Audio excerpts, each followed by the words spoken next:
All right, so welcome back. We'll get started with this week's 4210. So last Friday we got started on the network layer. So the plan is that we will continue with our discussion on the network layer, and most likely we will be able to finish network layer today. Okay. So this was the outline that we wanted to do. We wanted to look at basically get an overview of the network layer. And then last time we talked about what are the things that the network layer provides, and basically network layer is responsible for making sure your data goes from the source to the destination. It finds the best path for you, right? And we also saw that the network layer is implemented in more or less every device in the internet. And in terms of the functions of the network layer, we essentially can break it up into two things. One is the forwarding part, the other is the routing part. So the forwarding part is when, let's say you have a router, and then there are many incoming links and many outgoing links. When a packet comes on one particular incoming link, and you know you have to put it on this outgoing link, how do you physically transfer the packet from here to here? Right? That's the forwarding. And the routing is more of the logical or the brain part of things, which decides if a packet needs to go to destination X, which is the best path to follow, right? And that is what we call the,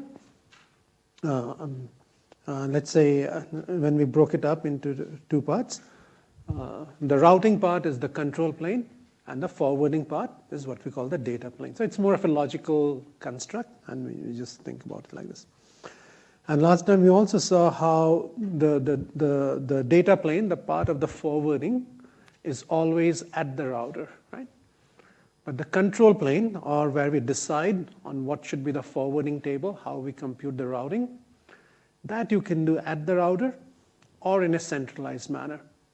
Historically, everything was done at the router. Each router computed its own forwarding table, but now the push is more towards a centralized one, where there is a single entity that computes all of this. There's a single network controller or a remote controller that computes all of these routing tables and then feeds them to the individual routers.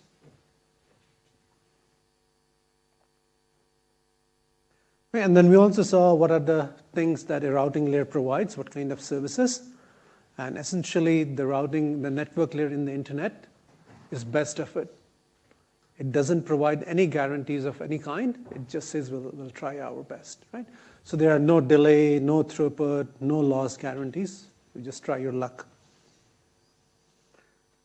Okay, and last time we looked at what's inside a router. So we saw that the functions. A router is, again, you can break it up into your control plane and the data plane. And there's a routing processor at the control plane. And at the data plane, you have three things. You have the input ports, the switching fabric, and the output ports. And we talked about these last time. And the other thing we talked about is how these forwarding tables are maintained. And instead of having one single entry for every possible destination, we try to group a bunch of addresses into one group and then say, if your destination is within this group, this is the link you need to follow. Okay? And today we will see how we do the addressing in the internet, how we allocate IP addresses to hosts, which makes this kind of a table possible. Actually, the way we implement it is through this longest prefix match kind of thing. But again, it's the same. As long as you're within that range, you go to, let's say, link 0.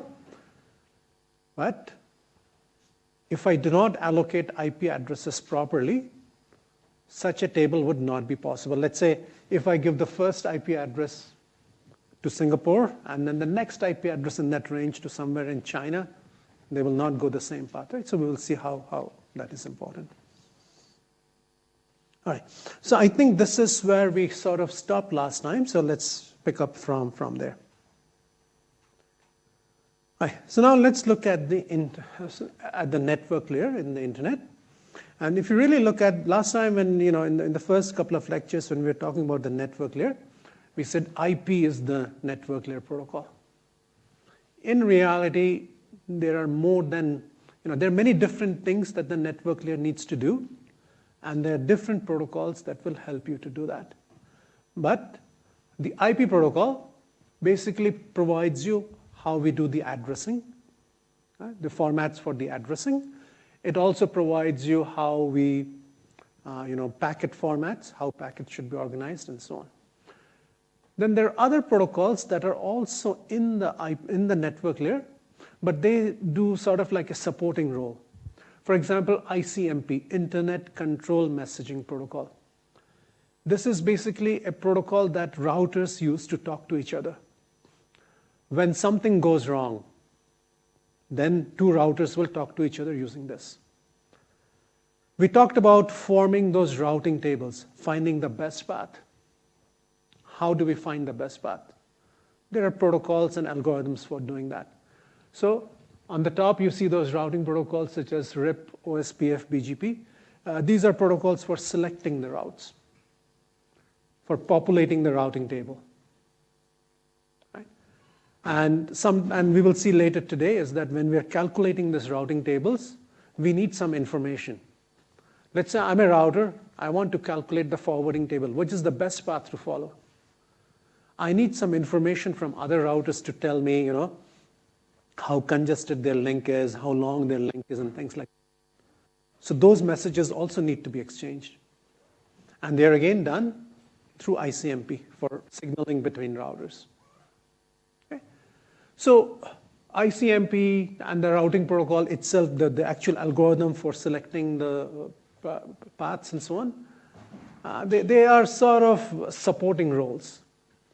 The main protocol that we actually deal with, or if you're a programmer who is developing some protocols and so on, you would be dealing with, is mainly IP. Okay? So maybe we'll focus a little bit more on the IP part. And that's also more interesting and important because that determines addressing, how you get your IP addresses and how you allocate your IP addresses. And that plays an important role in how you organize your network. If you're the network administrator, you would have to worry about how you allocate IP addresses to your hosts. Right? So let's look at IP packets. So this is the format for an IP packet. And again, as usual, each row corresponds to 4 bytes or 32 bits. Right? And we will go row by row. Now, the first 4 bits here, they say which version of IP protocol we are talking about here. This packet follows which version? So there's IP version 1, 2, 3, 4, and so on. For the most part, we use IP version 4. And more recently, IP version 6 has been picking up. And today we will talk about both IP version 4 and then we'll go on to IP version 6. There is no IP version 5. There was supposed to be a protocol that was going to become IP version 5, but then it fell through and nobody cared about it. So the first 4 bits there, they tell which IP protocol version we are talking about. Next, we have header length. Just like in TCP, in IP, for example, there are 20 bytes which are always fixed. IP packets will at least have 20 bytes of header. And also, by the way, right now we are talking IP version 4. In IP version 4, IP packets will always have at least 20 bytes of header, but maybe more. Just like in TCP, you always have 20 bytes, maybe more, depending upon the options you're choosing. IPv4 packets will always have 20 bytes of header, maybe more if you use options. So you got to tell how many bytes of headers you have, because different packets may have different headers. So the receiver needs to know where your data starts. Then you have some bits set aside for type of service. And again, these protocols, you have to imagine that they were coming up in the 70s. At the time, the designers thought that, the network will carry all kinds of traffic. Maybe simple data, email. You're just transferring some large file from here to there. Or maybe multimedia, like audio, video kinds of things, right?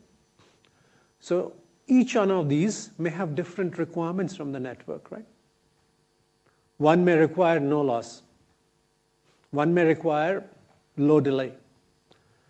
So at the time, people thought that maybe we can indicate that here in the type of service. Maybe we can have different codes for different kinds of service you may require. And maybe the routers in the network will be smart enough to do something about it. But not used.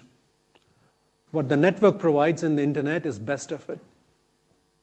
So essentially, those bits are useless. We don't use them. But if you look back historically, there was a vision that said maybe someday these things will be useful. Right now, we don't use it. Next, we have the length. And this one basically says the length of the entire packet. Okay. Then we have these things in the middle. The identifier, some flags, and the fragment offset. So what IP did was for every packet, just like in TCP you have a sequence number, in IP version 4 also you would add a identifier to each packet. And one of the things IP version 4 did was, let's say you sent a large packet. Right? You are allowed to send a large packet here, you send it. As it progresses in the network, it can encounter a router and a link where they don't allow such a big packet. Right? Different links, different routers can have different specifications. So your packet is going halfway along the way. It encounters a router that says, no, this is too big. Cannot send such a big packet. So one option is to drop it. And the other option is to break it into smaller pieces and then send it along. And IP version 4 did that for you. Okay? If a router encounters a packet on an incoming link which is pretty big, but the outgoing link doesn't allow such big packets, it'll break it up into smaller pieces. And then those pieces will go, and at the destination, you will reassemble them back. To facilitate this fragmentation and then reassembly, there were those fields in the middle. Later on, when we talk about IP version 6, we will see that this has been taken away. And the reason is, if you do this, right, you're asking the router to do extra things for you. You're increasing the complexity of the routing protocol or the operations that a router needs to do. And as we move towards more and more high-speed networks, these things tend to slow down the router. So IP version 6 says, don't care, let it go. If it is too big, I will just drop it, and I will send one of those ICMP control messages to the source saying, your packet was dropped because it was too large. You take care of it, what you want to do about it. Maybe next time don't send such big packets, right? But the router is not going to help you out by breaking up into smaller pieces. So these fields were used for that. So going forward, we will not have to worry about these things because, we are moving towards IPv6, and IPv6 doesn't do any of these. All right. Next, we have this time to live field, or usually we will call it TTL, time to live. So what is that for? So that is for preventing routers from spending all their lives in the network in case something goes wrong. Let me give an example, right? So let's say this is you, router, maybe router, and this is the destination you want to go to, right? And maybe there is a router here also. Okay? And let's call this, let's say the destination address, right? Instead of IP, let me just say address. Let's say this address is 2. Okay? And imagine every router has a routing table. Right? And let me number the links here. This is link number 1, link number 2, link number 3 for this particular router. Okay? For this router, this is link 1, this is link 2, this is link 3. Maybe this is link 1, this is link 2, this is link 3. This is 1, this is 2, this is 3, this is 1, this is 2. Right? So every router would have a routing table. This will say outgoing link, and this is for destination. Right?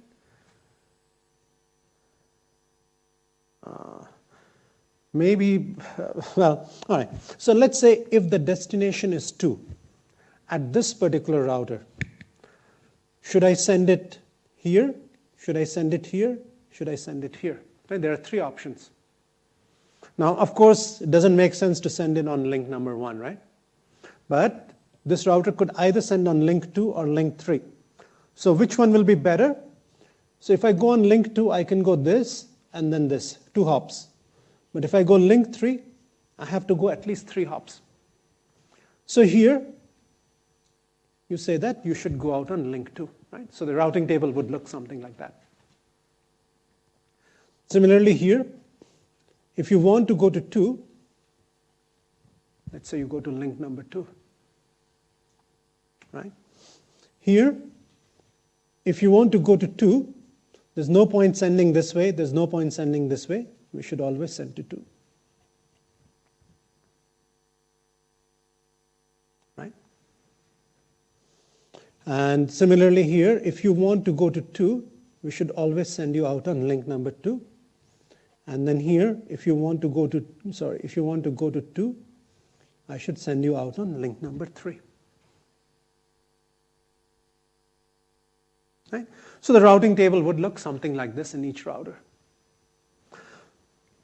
So if you send out a packet from here, it will come to this router, it will consult its table, it says go to 2.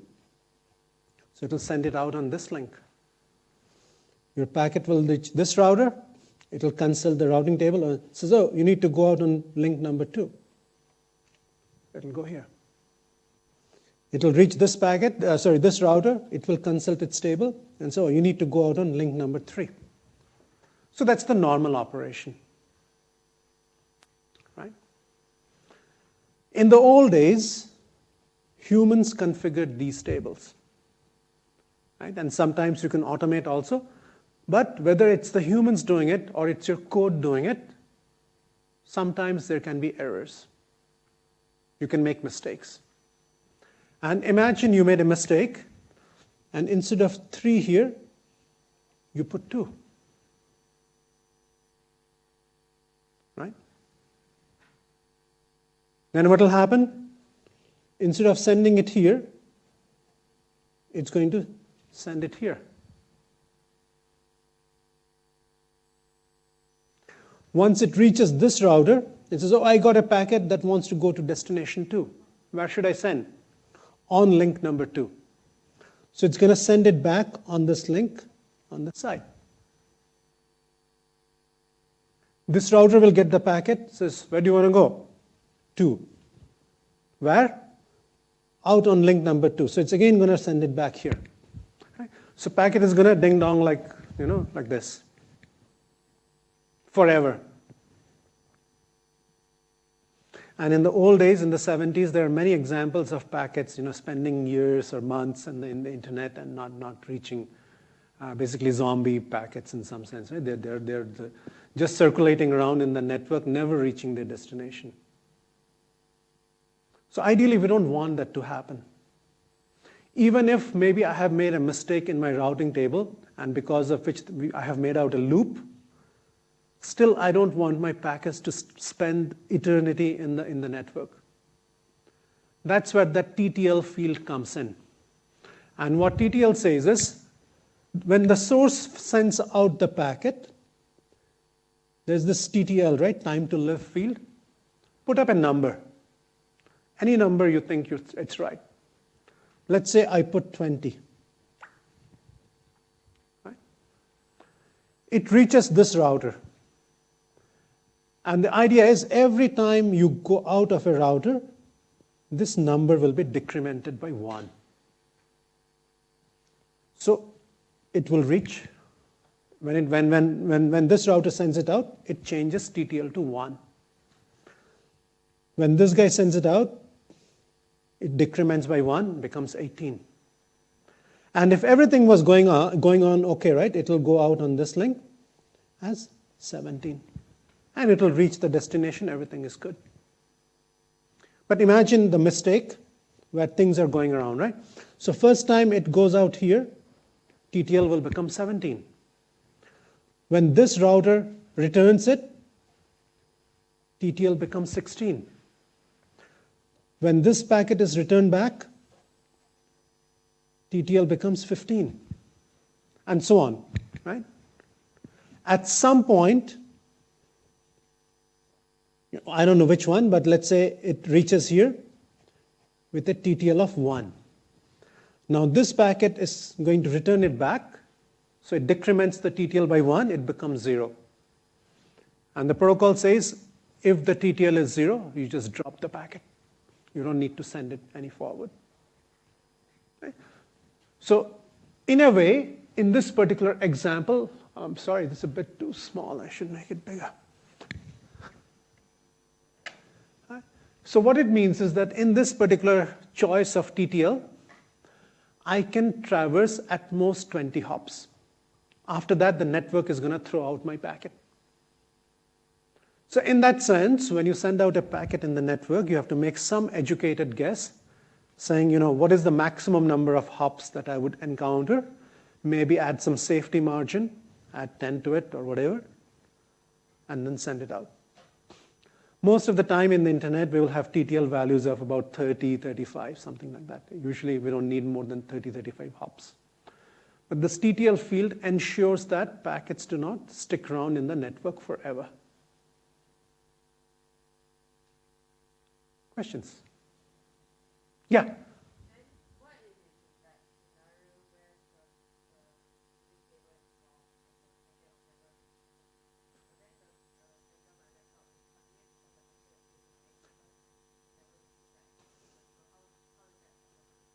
So that's not, so at some point what will happen is, so let's say you are, let's take an example where, let's say you're trying to set up a TCP connection, right?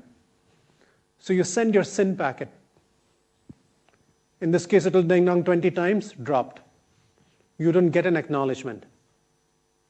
So you time out. Maybe after 6 seconds, you try again. Next time, you'll wait twice as long and you try again. The protocol also has a limit as to how many times it will try before it will give up. So at some point, you will just get a message saying destination unreachable or something. After a certain, depending upon whether it's TCP or whatever you're using, at some point that protocol will also give up. It's like, it's not exactly the same, but imagine you're trying to contact a web server which is down. Your browser tries a few times, and you see that circle going around, and it gives up. There also, the protocol is designed to try a few times, and it doesn't get a response. It will just give up after some time. But if it was UDP, you would just keep pumping packets into the network. UDP doesn't care whether the packet reached the destination or not. And this just doesn't stop the source from sending with UDP, but it's just that your packets will just keep getting dropped in the network after some time.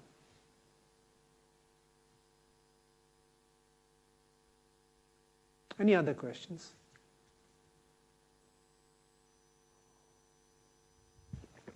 All right. Okay, so we have looked at TTL here. The next one says upper layer, right? So the upper layer part here, this again, now I am IP, right? Imagine I'm the network layer at the receiver. I get this packet. What am I supposed to do? Give it to transport layer. Transport layer has TCP, has UDP, has many other protocols which we usually don't talk about, but theoretically they are there. Should I give this packet to TCP or to UDP or to RTP or some other thing? That's upper layer specified. So you have different codes for different upper layer, for different transport layer protocols. I think TCP is 17, UDP is 11, some number like that, right? So by looking at this field, you say, which transport layer protocol am I supposed to give this to? Just like you have port numbers between transport layer and application layer, in a way, this is doing the same job between network and transport layer. And then we have another field, which is the header checksum. So what the header checksum does is, every time you pass a router, it will take, again, 16 bits at a time, just like we have done the UDP and the TCP checksum. It will take 16 bits at a time, add them up. Any overflow, it will take back. And then at the end, you'll do a ones complement. But this header checksum is only calculated over the header bits, not over the entire data, only the header. This is just to make sure, in the old days, networks were not so reliable. This is just to make sure that, whatever routing decisions you're making is on correct headers. So for example, this will make sure, it will not 100% make sure, it'll give you some confidence that the IP addresses, source and destination and everything else, they're correct and they have not been modified. However, one thing you see that we have to calculate the checksum at every router. Why? Because the headers change at every router. Why does the header change at every router? Because the TTL value will change at every router. You got the packet with a TTL of 16, but when you send it out, the new TTL is 15. So the outgoing header will change. If the outgoing header has changed, you have to recompute the checksum.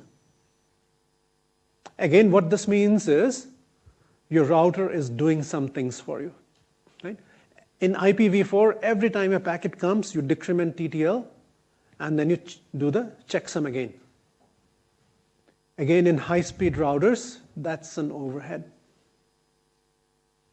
So in IP version 6, we dropped checksum. It says, fine, if there is any error, any mistakes, let the end host deal with it. Routers will not be doing that anymore. All right. And then the next two fields are the IP addresses. Source IP, destination IP. So these are basically the addresses of the source computer and the final destination where I want to go. And these are 32 bits long. We'll talk more about IP addresses in just a bit. And then in the end, we have these options. These are, again, not necessary, but if you want, you can do. So what could be some options? One option is timestamp. If you want to put a timestamp on your packet saying, I sent this packet at 10:30 a.m. on whatever, today is what? February the 1st, 2023. Something like that, right? You can put a timestamp. Another possibility is, what we are doing in the internet is you send out your packet. Each router has that forwarding table. It will consult its forwarding table and say, go here. What if you thought, I know better? I don't care what the router thinks. I know which path should be followed. So what you could do is, you could specify the entire path that needs to be followed here. If somehow you knew, first go to router this, IP address of router. Next, we need to go to this router, IP address of that router. Third, we go to router something. You give the entire sequence of routers that needs to be followed up there, and then it'll follow. Again, good idea, maybe somewhere it's useful, but it's not used in practice. So more or less, every IP packet out there doesn't have any options. It's just 20 bytes of IP header for all practical purposes.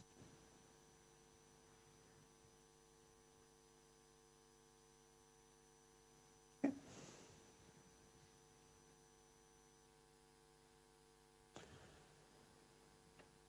All right, so these things we have already talked about, so they are coming up in a different sequence. The other one which I didn't talk about, another option is, let's say you want to see which was the path that was followed.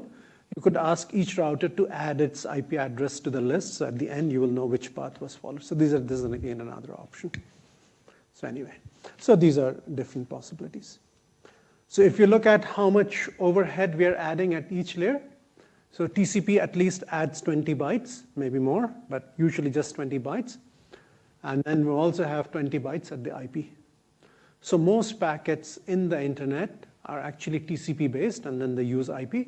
So most packets in the internet have these 40 bytes of overhead just from these two layers. All right. So now let's come to addressing. Okay. And we'll start off with IP version 4 addressing. IP version 6 addressing is similar, just that it's longer. Okay. So in IP version 4, your addresses are 32 bits long. Okay. So it's a 32-bit binary number, which would look something like this.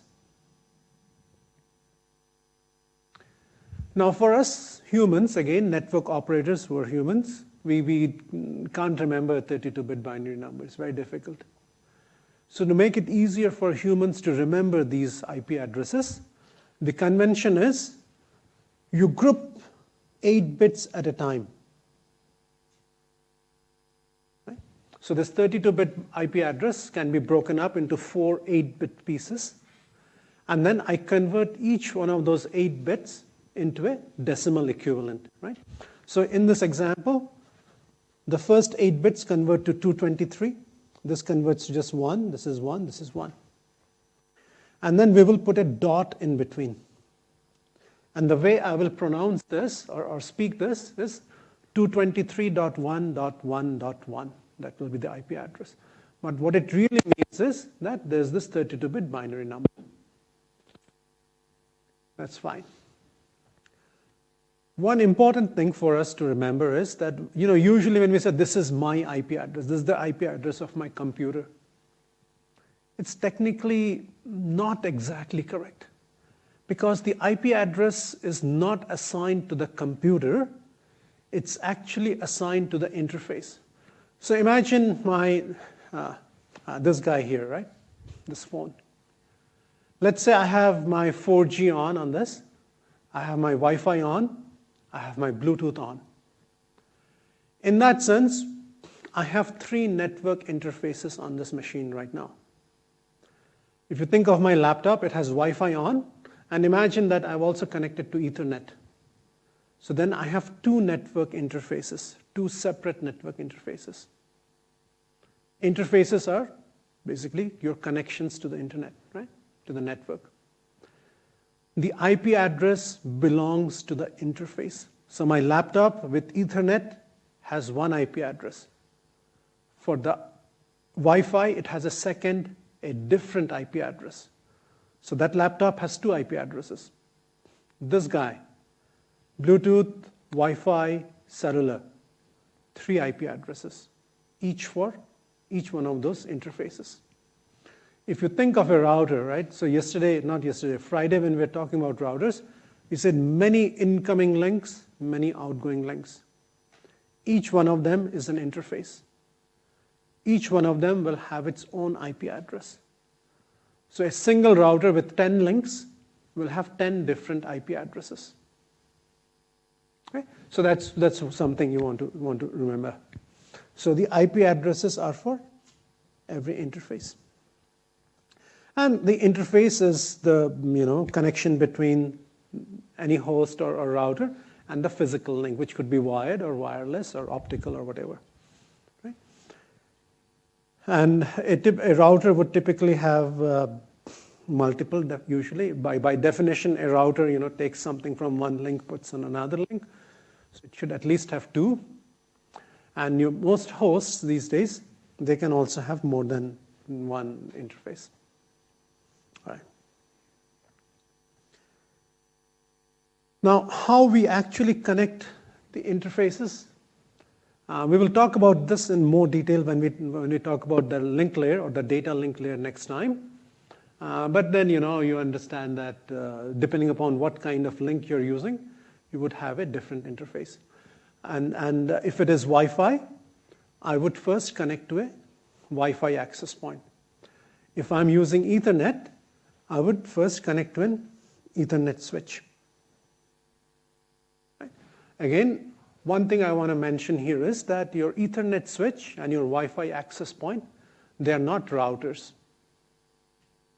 Right? They don't care about your IP address. They care about something else. Next time we will talk about link layer addresses or MAC addresses. So these are not considered routers. So, for today, we don't need to worry about those switches and access points. They will come later on. Okay. Now let's talk about allocation of IP addresses. If I am the network administrator at NUS and I'm the one responsible for allocating IP addresses for each one of you and every other computer in NUS, how will I do this? In order to allocate IP addresses, what we have to do is first we construct subnets or subnetworks. How do I construct a subnetwork? There is a recipe which we can follow. And the recipe says is, you have your network. Let's say these are computers, and then those are the routers. What I will do is, for every one of these, I will disconnect, let's say. I will disconnect this. And these are the ones that can talk to each other without having to go through a router, right? All of these, in some sense, are directly connected to each other. There's no router in between, right? Similarly, if I disconnect this, disconnect this, disconnect this sort of becomes a subnet because all of these interfaces are connected to each other without having to go through a router.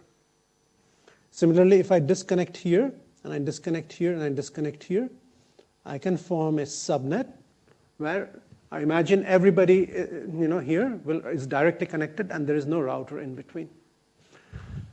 But if I imagine going from here to here, there is a router in between. So these two are two different subnets. Okay? So a subnet is basically a group of computers which can connect to each other physically without having to go through a router. So the first step for you would be to make these subnets. So for example, all of us in this room, if we are using Wi-Fi, we will all be belonging to the same subnet. And even if there are some students, let's say, sitting outside in the bench there, but let's say somehow they're using the same Wi-Fi access point here, we all belong to the same subnet. All right. So what we have done is we have created our subnet.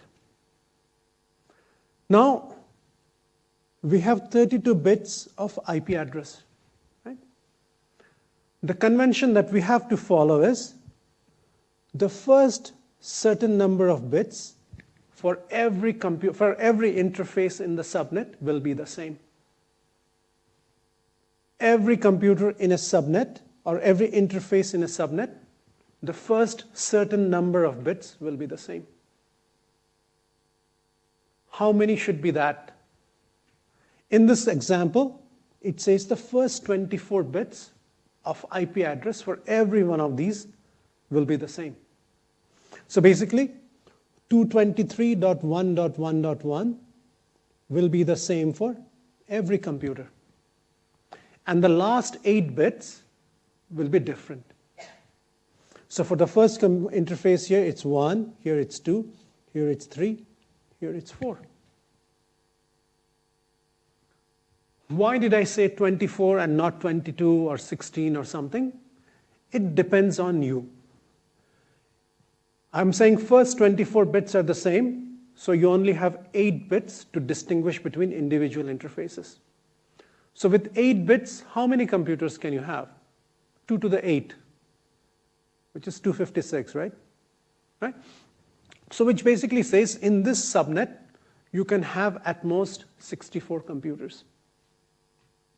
What if I needed like 100 computers in my subnet? Then you use 23 bits for the subnet part, the fixed part, and you use 9 bits for the host part. With 9 bits, you can do 128. 128, yeah.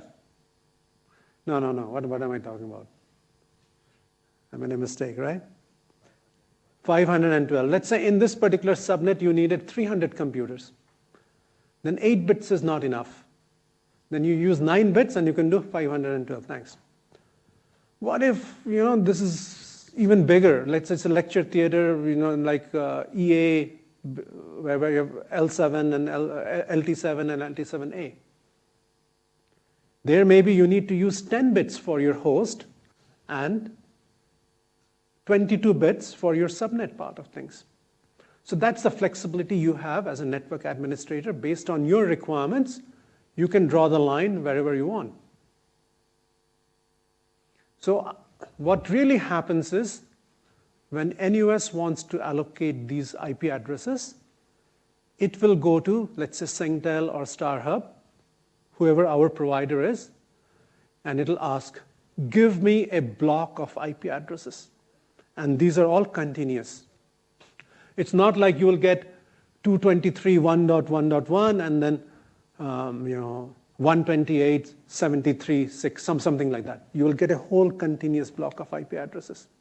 So NUS can go to Singtel and say, give me a block of 8,000 IP addresses. So I get this whole block of 8,000 IP addresses, and then I see in NUS, I need so many subnets. I need 512 addresses here. I need 64 addresses here. So I will just break up my chunks accordingly. Okay? So in the subnet, the first few bits will always be constant, and the remaining part will be different. And then the first few bits, which are always constant for the IP addresses within your subnet, this is also called the subnet mask. Here, what I'm saying is, subnet mask is 24. That means the first 24 bits are common for everybody in the subnet. 8 bits will be different. Okay? And if I continue to do this, now you can see why our original table that we had here can now be realized in practice. Okay? Because I make sure one interface of a particular router will always have a similar group of IP addresses, not all over the place. Okay? So if I look at, so remember this, right? And if I go back to my particular figure here, okay, let me clear everything. If I think of the routing table here I could say 223.1.1 and then star. This, if I make some numbers, let's say this is link 1, this is link 2, and this is link 3, this will go to link number 1. I don't have to put 64 different entries there. I know as long as it's 223.1.1.1, I just need to send them out on link number 1. If it is 223. 1.3, then you need to go out on link number 3. By making sure that everybody in the subnet always has the same preceding certain number of bits, I make it possible to have more concise routing tables. And this whole thing, I'm just showing it for a single router with 3 subnets. You can expand this idea to all over the internet. And of course, if you go towards the core of the internet, the routing tables will have more entries. But at least it will not have 2 to the 32, 4 billion entries, right? It will have a few thousand maybe.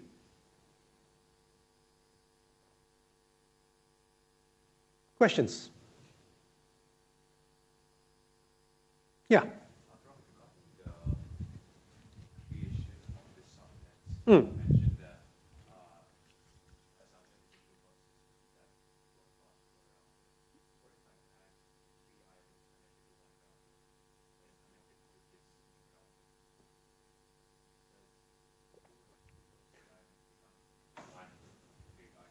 All right. I think I have some. Wait, I think I should draw this here. I don't have that thing here. Oh, sorry. Should have pressed this button and not that one.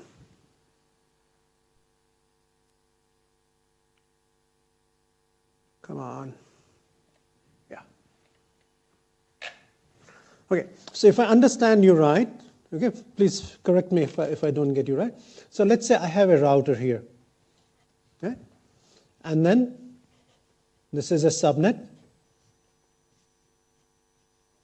This is another subnet. And here I have another subnet. Right? And let's say this is 223.1.1, 223.1.2x. Right? And you're saying this is connected to another router. And this may be connected to some subnets. Right?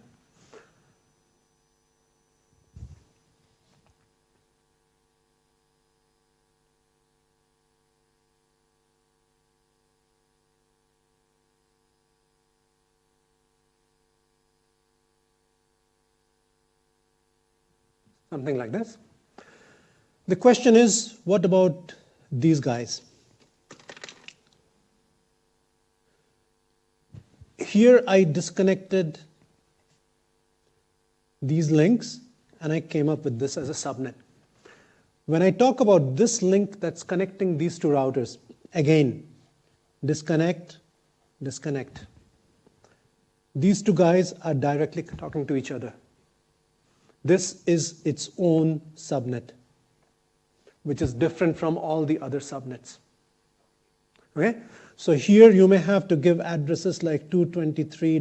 Let's say 3.1.x, and this guy also would have the same 223.3.1.x. So for example, if you're saying this is 1, then this is 2. So this cannot have the same subnet mask as any of the others. Okay? Even if it's just one link connecting two routers together, that will form its own subnet in this case, regardless of anything.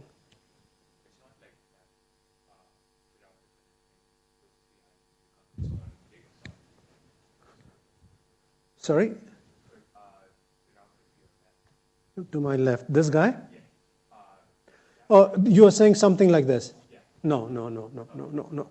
Imagine you had a third router here somewhere. Let's say this is another R3. And you have connections like this. This will be another subnet. This will be another subnet. Right? You have to create a subnet just for that particular link.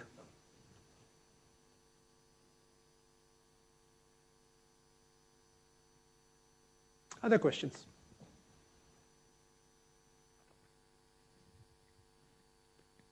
All right.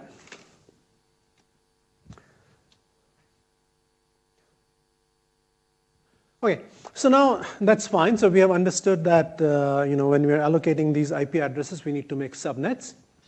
But then, you imagine that, Prof, I came to this room, I turned on my laptop, and I got an IP address.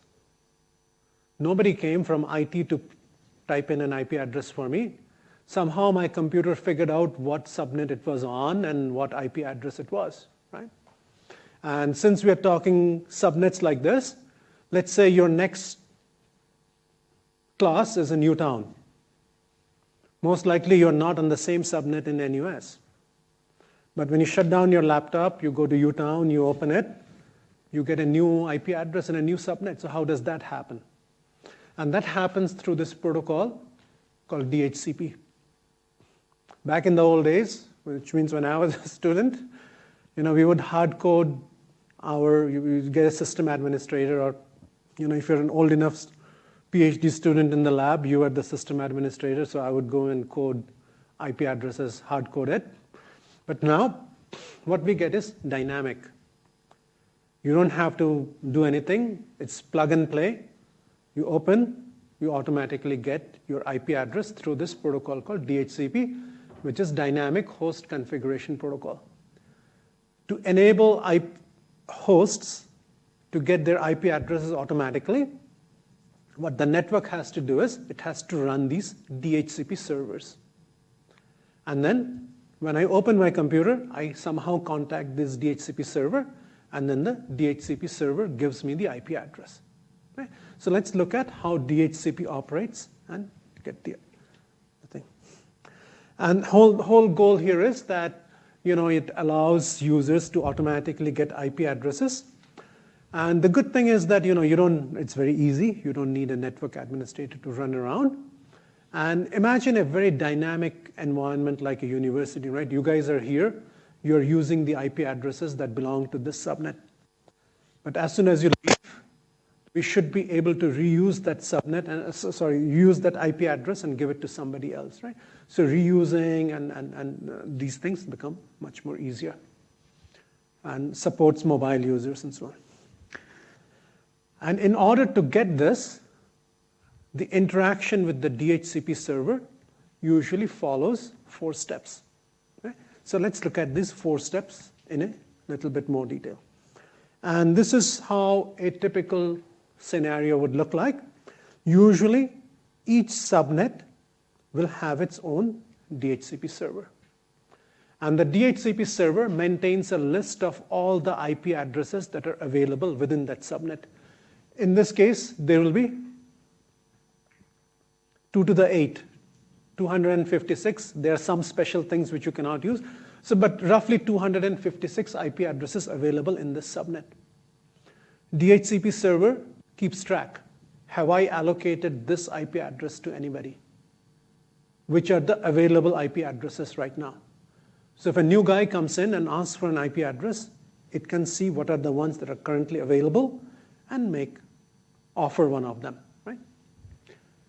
So let's say we have this new computer that came in, and now it wants an IP address. How? It should contact the DHCP server. But I'm a new guy. I don't even know what the subnet mask here is. I don't know what the IP address is. So I don't even know who the DHCP server is. How do I contact the DHCP server in this case? And right now, I don't even have an IP address. Right? And we were talking earlier that when we send out packets, we should have a source IP address, we should have a destination IP address. But now I don't even have one. So how does that happen? So this is how it happens. So when a client comes in, it will first send out a broadcast. So since I don't know who's the DHCP server, the solution is I send out a packet with a special address, which is the broadcast address. That means anybody in this subnet should receive that. Okay?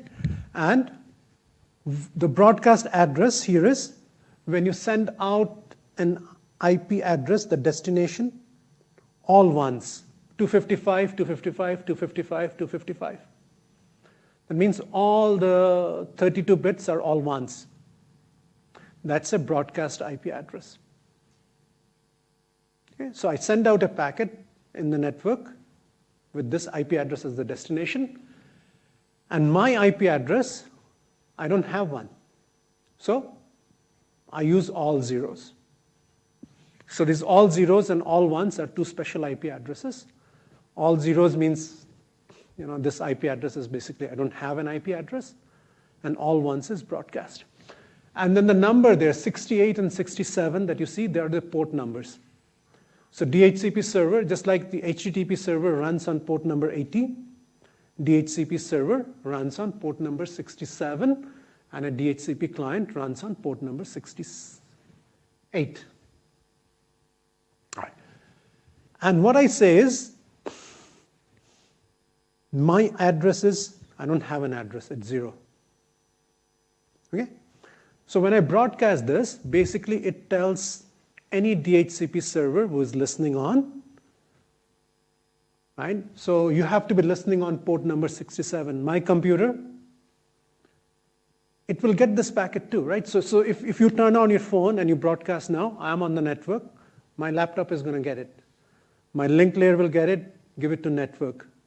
Network will say, oh, 255, 255. It's for everybody, so it's for me too. Go up. And then, which application should I go? Port number 67. My computer is not a DHCP server. So there is no port number 67 running there. So my transport layer is going to throw away the packet. That's the end of the packet at my computer. But there is a DHCP server running somewhere here. That guy, it will go to the DHCP server. There's an application running at port number 67, so that will get it. And when it gets it, it realizes, oh, somebody is here looking for an IP address. And the reply it's going to give is to say, oh, I'm a DHCP server. Here is an IP address for you. And again, this reply needs to be sent as a broadcast. Why? Because so far I don't have an IP address. I am 00000. Right? I don't have an IP address. So if it is broadcast, then it doesn't matter. I will still pick it up. Okay? And by the way, one thing I forgot is every request will have a transaction ID just to keep track. So, when I send the request, I say, oh, this is the ID. When the reply comes, if it is with the same ID, then I know it's for me, right? Imagine at 10 a.m. when all of you came in, everybody opened their laptop. There are so many requests going out, so many responses coming back. Which one is for me? By looking at transaction ID, I know which one is for me. Okay? So the response will come back saying, now I'm the DHCP server, I know my IP address, so I can put that. And the destination, my reply is broadcast, so everybody will pick it up. Even the guy without the IP address right now will pick it up. And what I'm saying is, here is an address for you. 223.1.2.4. This is the IP address being offered. And it has the same transaction ID, so I know that this is for me. And another thing is, it's offering me a lifetime. It's offering me the IP address, but this is not permanent. It's not like for the next 20 years, this is my IP address. There's a lifetime associated with these assignments. And in this case, it's saying 3,600 seconds, which how much is it? 60 minutes or? Yeah, 60 minutes, which is 1 hour. Okay. So if you're still in this room after 1 hour, you have to refresh your IP address. So at the time, you would have to send another message to the DHCP server saying refresh. All right. So let's say now I have got this offer. So you have to reply saying, all right, good. I will take this address. One subtle thing here is, you see in the first word said broadcast. You may say, why do I need to broadcast? I already know that the DHCP server, the first line in the second message, the DHCP server is at 223.1.2.5. Why am I broadcasting it? Why don't I directly tell the DHCP server? The answer is this, right? In most cases, you probably have only one DHCP server. But it is possible, and it's quite common in large organizations, that there may be more than one DHCP server in a subnet. Or you may be listening to more than one DHCP server. So you may have received multiple offers, and you have to pick only one. So when you broadcast this, the other DHCP servers will also listen, and they will realize that you have picked somebody else and you have rejected them, so they can move along. They can offer that IP address to others. Yeah, it's a small thing. Anyway, so I broadcast this, and I say I will take it. And this time, again, this is a different set of transactions, so the transaction ID can change.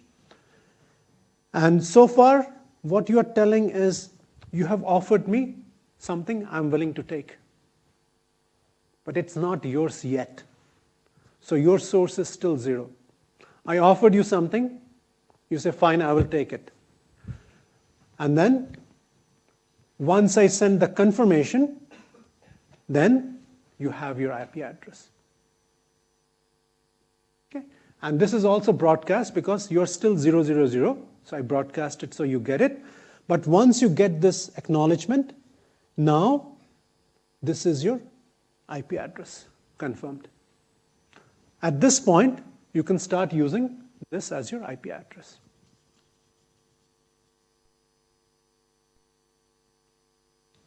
Any questions? Yeah.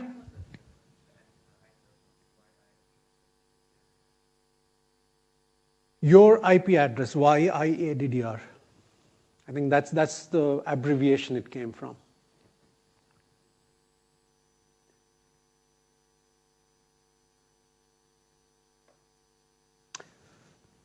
Okay, so finally, we all talked about, I said NUS needs IP address, NUS goes to Singtel.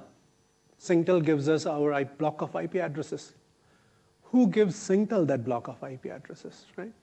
So is the ultimate authority. Ultimate authority is this organization called ICANN, Internet Corporation for Assigned Names and Numbers. You can go there, and these are the ones that basically gives you, you can go there and ask for blocks of IP addresses. It turns out that, with IP version 4, you have 2 to the 32 possible addresses, 4 billion, all gone. So if you go to ICANN and say, oh, give me a block of IPv4 addresses, your answer is, sorry, all gone. So right now, if you need blocks of IP addresses, which nobody else has, maybe Singtel still has some and they can give you those things. But if you want a large block nobody else has, your only option is go for IP version 6 addresses. IPv4 addresses are all taken up.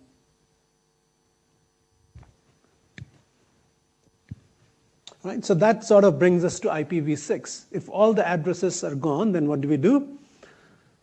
Again, 2 to the 32, those addresses are all being allocated.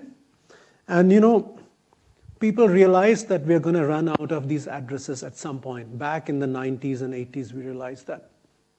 So people started developing a new set of standards to increase the size of the addresses so we can accommodate more computers. That wasn't all. There were additional motivations, and some of these I was talking about, to basically speed up things. Make routers a little bit more efficient by reducing the number of things they have to do for you. So, for example, fragmentation and reassembly, no need to do anymore. Right? Header checksum, no need to do anymore to make things easier. Right? So the biggest thing is that now instead of a 32-bit IP address, we go for 128-bit IP addresses. So the number of possible addresses is 2 to the 128, which is very, very large, right? And at least right now we think that we will never exhaust it. But who knows, right? Maybe in 20 years down the line, you guys figure out things to do, and you say, oh, now we need to change to 256 bits or something. But that'll come later. And in the IPv6, another thing is that, when you give options, when you give flexibility to people, like in IPv4, in the header, I could add options. You can think it's nice because now we have flexibility, we can do things. But it makes your router slow because they have to cater for the case. I have to check, oh, are you just 20 bytes of headers or do you have more? Right? That checking if else kind of thing slows things down. So one of the design changes is that now IP headers are fixed at 40 bytes. So that makes processing much more easier. And then also no fragmentation and reassembly, so that also makes life easier. So let's look at IPv4 headers a bit. Right? So this is what your IPv4 header looks like. Now your addresses are 128 bits. Much longer, right? Basically 16 bytes of IP address each, source and destination. So this is 16. This is another 16, so that's 32. This is 4, and this is 4, so that's 40. So IPv4, we have 40 byte headers now. Sorry, IPv6. In v4, we had 20 bytes. So now we have more overhead. But that's the price you pay for getting more addresses. Now let's look at this. The first one is version. Here it will say 6. Because it's IPv6. Then we have few bits for priority. Again, this is like, for the future maybe. If at some point we decide that, we want to give different priorities to different kinds of packets, we can use this. Right now, don't use it. We don't have really priority in the packets. Similarly, the next field says flow label. Again, the designers thought that maybe it will be useful to say this is flow A, this is flow B, this is flow C, and then maybe for different flows we do things differently. So what could be a flow? Maybe imagine you have a voice call going on. All the packets that belong to that voice call could be a flow. Maybe you pay more to Singtel than me. Maybe you have a more, platinum plan, I have a bronze plan, something like that, right? You have a $50 plan with Singtel, I have a $10 plan. So Singtel may say, oh, this person is paying me $50, I give them higher priority. So they may string all your packets as one flow. And maybe there are many of us who are doing the $10 one. We all get bundled into one group.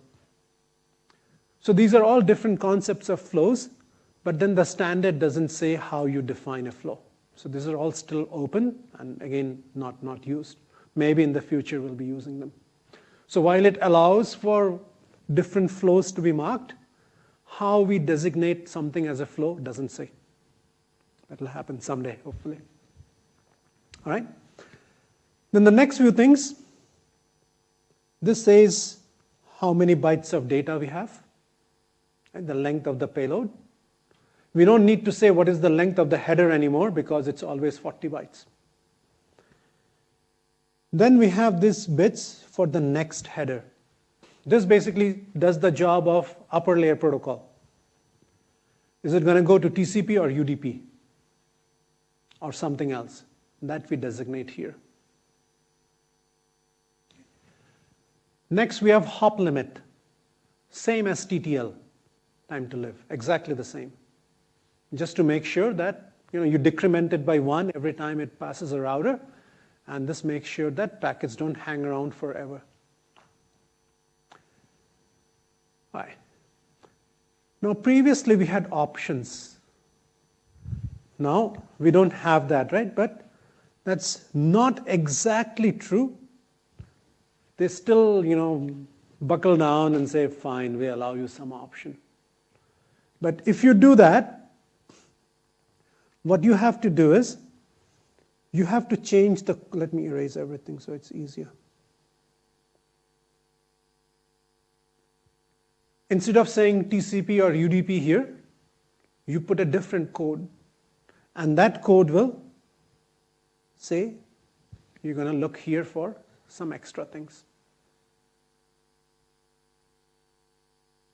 In some sense, the options are still allowed, but it's implemented in a very different way, so you don't have to look through it again and again. It's a bit faster. And the other things that we have is, we don't have any checksum anymore, so life is easier. And just like we had ICMP for routers to talk to each other, right? If something goes wrong or routers have to exchange messages between them, we used ICMP previously. We also have a ICMP v6 to go with IPv6. And for example, just like we have, we don't allow packet fragmentation anymore. If you get a packet which is too large, you just drop it. And you just send an ICMP message back saying packet too big. So all these enhancements, smaller things which are there. Right? But the main point that we want to learn is that, the biggest things that have changed in IPv6 is, of course, the size of the addresses, and then the fact that it is doing certain things to make the processing at the router faster. So for example, eliminating the possibility of fragmentation, eliminating checksums, making the headers 40 bytes, and so on. All right. Now let's talk a little bit about implementation and deployment. Till 10 years ago, let's say, everything was IPv4. And slowly we have to bring in IPv6. So what are your options for doing this? One option is say that, okay, February 2nd, 2023, everything is going to stop. The internet will not work for 3 hours. And in those 3 hours, all software in all routers, in all hosts, will be upgraded. Not going to work in practice, right? So what has to happen is we have to do a slow migration, and both technologies have to exist simultaneously. And hopefully over a period of time, IPv4 will die down slowly, and it will be all IPv6. Right? And that's the approach. But then, if that is the approach, that means at some point, for a large period of time, IPv4 and IPv6 already exist. So imagine my machine is IPv6. This guy sends out an IPv6 packet. NUS, Singapore, let's say we have all upgraded, we're all talking IPv6.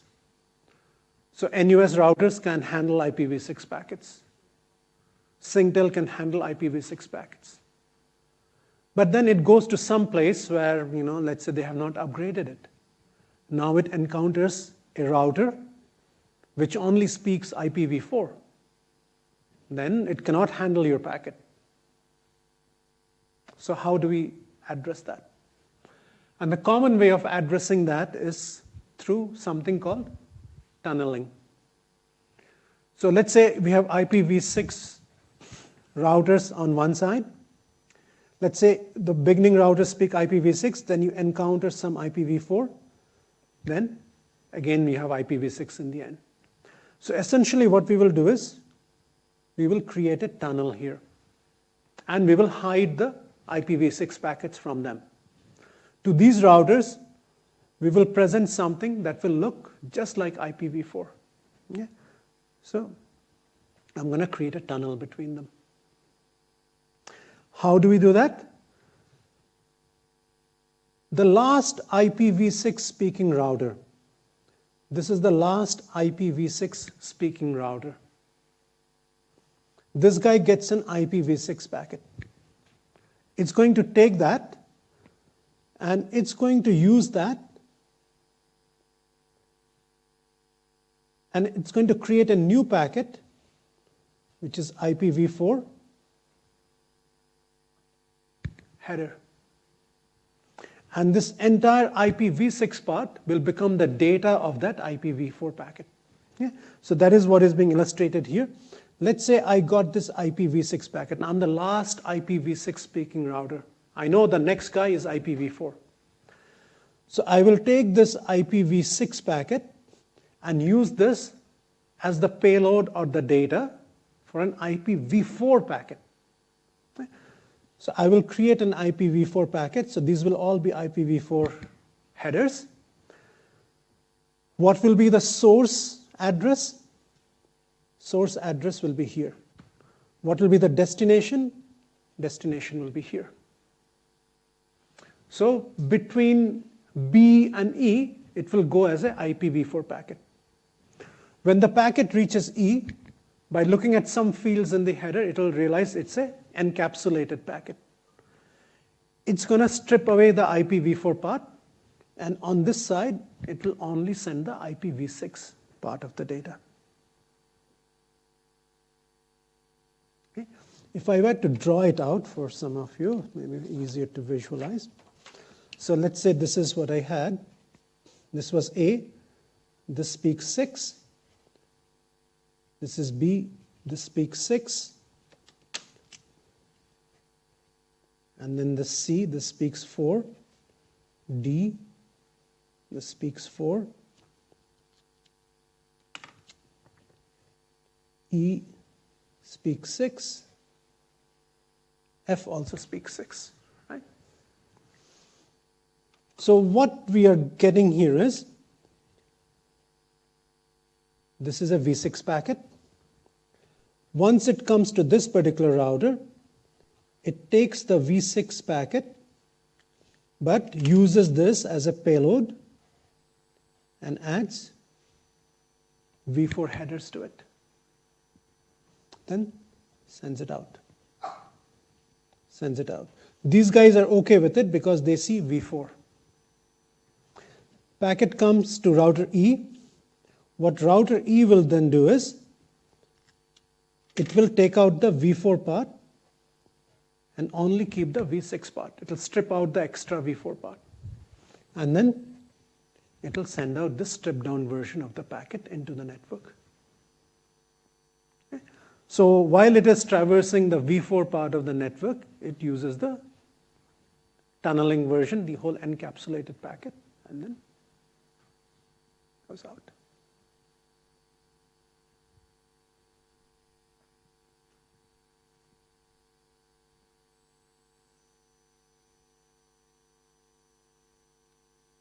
Yeah, so I guess I did have an animation here, which basically shows you the same thing.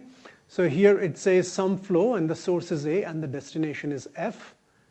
And when it reaches B, it does an encapsulation, and it says source is B, and then the destination is E. And when it reaches E, it's going to take away the red part, which is the IPv4 part, and then it's just going to send the remaining part out.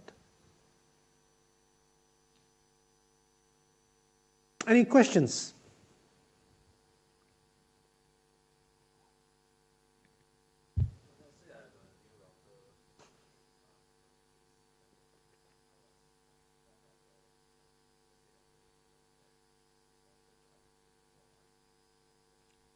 So if I join a new router to the network, what it is supposed to do is, it is supposed to periodically broadcast its presence. And it does it through those ICMP messages.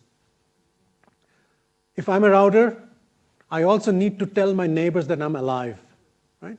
So in case they don't hear from me, they know that, oh, this link doesn't work, so I should probably use some other backup route. So even as a new router, you are supposed to announce yourself. And when you send out those ICMP messages, if it gets IPv6, ICMP v6, it knows that you can speak v6. And even there are many options. You can also indicate I can speak v6. At the same time, I can also speak v4. So these broadcasts will tell your neighbors what you are capable of and that you exist, and that's your IP address and things like that. And also, if it is more of a centralized way, right? So when we're talking about control planes, there was where every router does its job itself, and then there's a centralized version where there's a single computer sitting somewhere. In that case, the administrator will hard code it in such a way that, in the topology file of the network, it says, oh, there's a new router. These are the capabilities of the new router. Okay. Yeah.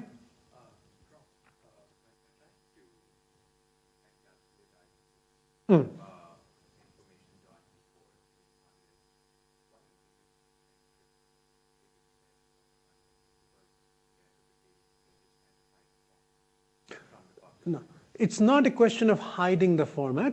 It's more about router C there. When it gets a packet, it needs to know what to do with it. Right? It should be able to say, oh, this is the path you follow. Router C needs to do its job. If I give, but router C only speaks version 4. So it expects IP addresses to be 32 bits. Right now, the packets which are coming, IP address is 128 bits. If I give that to router C, it doesn't know how to handle it. So I need to give the packet in a certain format so it can know what to do with it. So that's the reason I need to give it something that has IPv4 headers so it can know how to process it. So I tag along headers which follow IPv4 format. It is from the point of view of allowing routers C and D in this example to do their job. There was somebody else raised a hand on this side, if I'm not mistaken. Yeah. It is a lot of overhead. But then it's a price you're going to pay because everybody didn't upgrade their routers to V6, let's say. It is overhead, yeah. Yeah.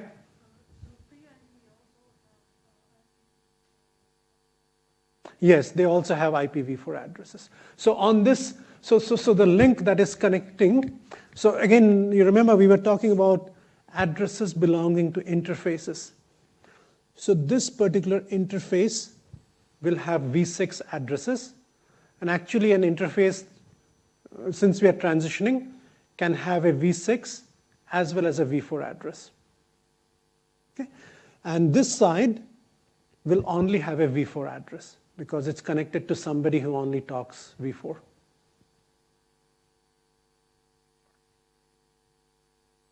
Okay? And just to show you some adoption statistics, how many people use V4 now. So this is from last year, and this is actually from Google. So Google servers, they keep track. When somebody asks them for something, maybe you're connecting to their search engine or YouTube or whatever, any service from Google, did it come from an IPv4 address or a V6 address? Until last year, maybe 37, 38, right? Roughly this time. Last year, this lecture I did on February 8. I think this time we started our semester early. Right? So that's about 38. And I didn't give you this slide. I made it up this morning. And today, well, it's 29. Today is February 1. It's crossed 42, 43%. So over the last 1 year, adoption of IPv6 in some sense. This is just from the Google's point of view, but you can roughly think that this is probably what it is across the world.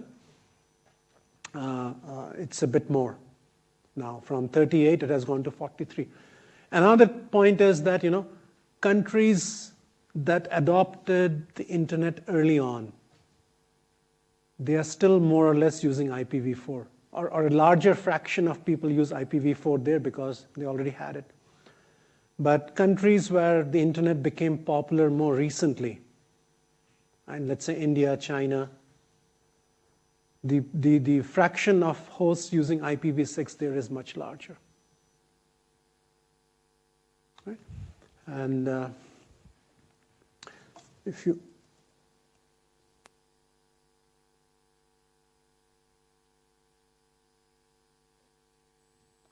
too slow.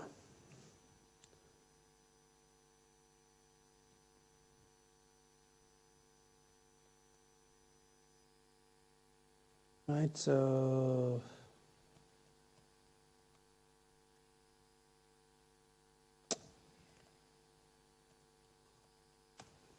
if you type ipconfig, you should be able to get your.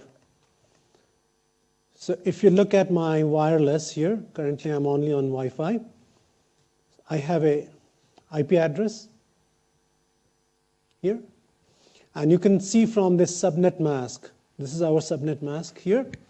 So there's 255, 255, 192. So that means we are not using /24 here. Because if we were doing /24, our subnet mask would be 255, 255, 255. That means all the first 24 bits. So 192 is, I don't know, maybe we are using 22 bits or something like that for our subnet here. And on the line above that, I also have a IPv6 address. So you can, so those are in hex. So each one of them you convert to 4 bits, 4 binary numbers, and then you will get my IPv6 address.